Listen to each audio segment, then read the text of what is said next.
Good morning all of you, how are you? कैसे हो आप सभी? कल तक हमने रॉक एडिक्ट के बारे में पढ़ा था कि जो रॉक एडिक्ट्स है वो क्या होते हैं। तो जो रॉक एडिक्ट्स होते हैं वो ये है कि Ashoka was the first Indian ruler, यानी कि अशोका जो था वो एक पहला शासक था जिसने कि अशोका जो था वो पहला ऐसा शासक था जिसने कि जो है अपने विचारों को जो है एडिक्ट यानी कि अभिलेखों में प्रदर्शित किया था। और इससे कई जो शासक है वो प्रेरित हुए थे। इसमें पहला जो शासक था वो दारा प्रथम डेरियस था जो कि ईरान का था। उसको जो है ऐसा करने की प्रेरणा मिली थी और उसने जो है अशोक से प्रेरणा लेकर के और उसी के उस पर ये चला था most of the edict of Ashoka. और इसमें ही हमने पढ़ा था कि जो अशोका के जो कई सारे जो एडिक्ट लिखे हुए हैं, यानी कि जो कई सारे इसके ग्रंथ लिखे हैं वो ब्राह्मी लिपि में लिखे हैं। लेकिन जब हम मानसेरा और सब्जगाड़ी यानी कि नॉर्थ वेस्ट की तरफ उत्तर पश्चिम में जब हम मानसेरा और सब्जगाड़ी में पाए गए हैं तो वो सब खारोष्टी लिपि में लिखे गए हैं। इसके आगे हम पढ़ेंगे ऑन वन पिलर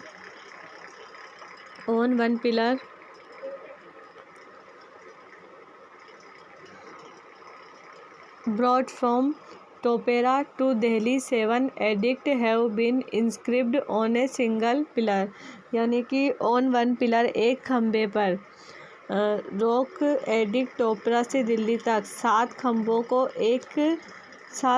को एक एकल खंबे पर अंकित किया गया है। यानी कि एक खंबे पर जो रॉक एडिक्ट्स है वो टोपेरा से दिल्ली तक, from Topra to Delhi 7 edicts have been inscript, यानी कि 7 जो पिलर है उसको एक सिंगल, यानी कि इंस्क्रिप्ट का मतलब होता है किसी भी चीज़ को अंकित करना। तो जो 7 खंभों को एक कल खंबे पर अंकित किया गया है, मतलब कि जो 7 खंभों पर लिखा गया है वो एक खंबे पर लिखा गया है। Greek king Antiochus it second is found mentioned in the second and third addict. जो ग्रीक का जो राजा है एंटियोकस, यानी कि जो ग्रीक का जो राजा Antiochus second is found mentioned, यानी कि उसने दूसरे और तीसरे संस्करण में उसका उल्लेख मिलता है। मतलब कि ग्रीक का जो राजा है एंटियोकस का जो उल्लेख है वो दूसरे और तीसरे संस्करण में मिलता है। James Prinsep was the first person to successfully interpret the edict of Ashoka.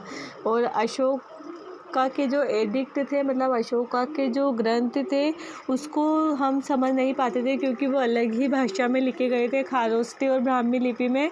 तो उसको जो समझाने वाला पहला व्यक्ति था वो था जेम्स प्रिंसेप। तो जो जेम्स प्रिंसेप पहला व्यक्ति था जिन्होंने अशोक के शिलालेखों की सफलतापूर्वक व्याख्या की थी, मतलब उसने जो है उसको इंग्लिश में ट्रांसलेट किया था।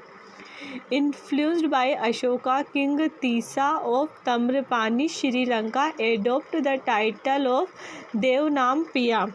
तो जो अशोक जो थे, इन्फ्लुएंस्ड का मतलब होता है प्रभावित होना, बाई अशोक यानी कि अशोक से प्रभावित हुए थे किंग तीसा ऑफ, जिसका नाम तम्रपानी था, जो श्रीलंका के थे।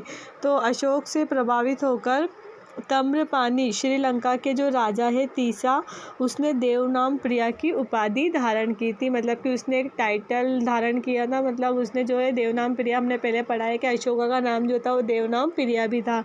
तो उन्होंने भी अशोक से प्रभावित होकर के और अपना जो है नाम वो देवनाम प्रिया रख लिया था। He also invited emperor Ashoka on the occasion of his second coronation. उन्होंने अपने दूसरे राज्याभिषेक के अवसर पर सम्राट अशोक को भी आमंत्रित किया था। तो मतलब वो जो था तीसा जो राजा थे उन्होंने जो है he also invited emperor Ashoka on the occasion of his second coronation, अपने राज्याभिषेक के दूसरे वर्ष के अवसर पर उन्होंने सम्राट अशोक को भी आमंत्रित किया था, इनवाइट किया था। Ashoka son Mahendra carried a part of बौद्ध वृक्ष एंड अटेंड दिस सेरेमनी। जो अशोक का जो पुत्र था महेंद्र, वो जो है अशोक के जो पुत्र थे महेंद्र, उसने बौद्ध वृक्ष का एक हिस्सा एकत्र किया, इस समारोह में भाग लिया।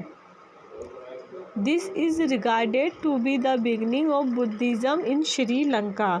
इस तरह श्रीलंका में बौद्ध धर्म की शुरुआत मानी जाती है। मतलब कि बौद्ध धर्म की जो शुरुआत श्रीलंका में हुई किस तरह हुई, क्योंकि श्रीलंका का जो राजा था तीसा, वो अशोक से प्रभावित होकर उसने अपना नाम देवनाम प्रिय रख लिया था और उसने जो है इनको अपने राज्याभिषेक के दूसरे वर्ष में इनको आमंत्रित किया था। तो इनका जो पुत्र है महेंद्र, वो बौद्ध भिक्षु को एकत्रित करके और वो उस समारोह में सम्मिलित हुआ था।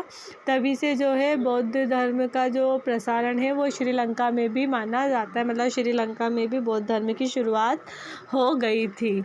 After 40 years of rule, Ashoka died in 232 BCA। After 40 years of ruler, Ashoka ने जो है 40 वर्षों तक शासन किया है और उसकी जो मृत्यु है वो 232 BCA में मानी जाती है। इसके बाद जो है कल हम पढ़ेंगे successor of Ashoka and fall of the Maurya dynasty, कि अशोका के जो है वो शासक कौन कौन से रहे हैं और मौर्य डायनेस्टी का जो पतन हुआ है वो कैसे हुआ, इसके बारे में हम कल पढ़ेंगे।